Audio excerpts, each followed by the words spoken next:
یو بله موضوع چې د استاد یو ځانګړنه ده، لکه یو انفرادي ځانګړنه، لکه چې فرد پورې تړلي هغه د حافظې قوت و. هغه خو دا کمپیوټر او ټلیفون او دغه نور د ثبت وسایل نه و چې سهولتونه رامنځته کړي. ډیر فشار په حافظې باندې و، نو استاد حافظه ډیره قوي وه او ډیر شیان په دې خپل حافظې ته سپارلي وو.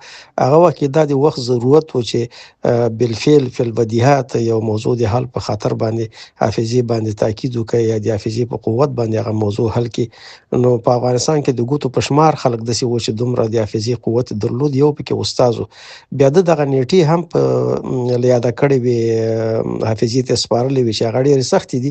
اوس هم حتی د کمپیوټر او ټکنالوژي په عصر کې ان کمپیوټر هم کله کله تېروتنه کېږي یا نیټې سمې نه حساب شوي. ریسرچ سنټرونه چې دي هغوی کې هم الکترونیکي چې مراجعه وکړي، کله کله نیټې میاشتې دا سره تغییرېږي، خو د استاد به هم هجري قمري، هم هجري شمسي او هم عیسوي کلونه دا په حافظه کې و. کله چې به یو موضوع تاریخي موضوع مطرح شوله نو د به 3 وړه نیټې د حافظې په قوت باندې درته ویلې او هغه موضوع به یې ثابتوله. او بل په دې شکل باندې به په اسانۍ سره هغه مفهوم افاده کو، تثبیتو به او د قابل طرف سوال ته به قناعت بخښونکی ځواب ورکو.